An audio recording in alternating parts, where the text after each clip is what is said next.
Welcome back to the 14th episode of Market Gurus. ఈ సిరీస్లో నేను స్టాక్ మార్కెట్ అండ్ ఇన్వెస్టింగ్ మీద most successful investors ఇచ్చే advice మీకు షేర్ చేస్తాను. ఈ ఎపిసోడ్లో వారెన్ బఫెట్ ఇచ్చే అడ్వైస్ ఇద్దాం.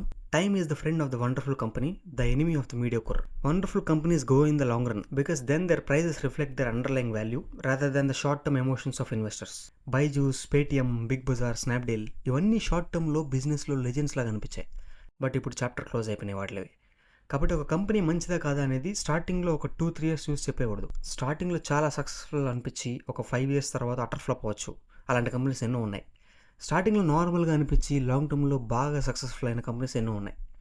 కాబట్టి మొత్తం మనీ కొత్త కంపెనీస్లో పెట్టకూడదు. లాంగ్ ట్రాక్ రికార్డ్ ఉండే కంపెనీస్లో ఇన్వెస్ట్ చేయండి.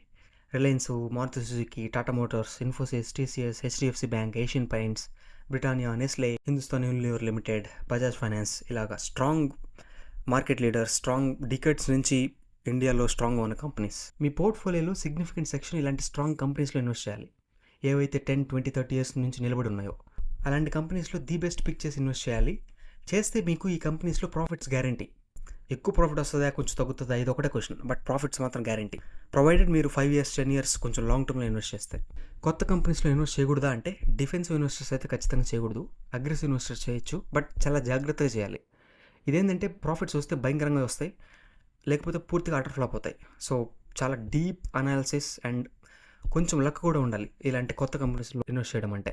డిపెండింగ్ అపాన్ మీ రిస్క్ టాలరెన్స్ని బట్టి 50% స్ట్రాంగ్ కంపెనీస్లో పెడతారా, 70% పెడతారా, 80% స్ట్రాంగ్ కంపెనీస్లో పెడతారా అనేది మీ ఇష్టం. రిమైనింగ్ మీరు ఇలాంటి కొత్త కంపెనీస్లో రిస్క్ ఎక్కువ ఉండే కంపెనీస్లో పెట్టచ్చు. You know that you control me. Guilty self-affliction. Prey on me when I'm lonely. And I'm your willing victim.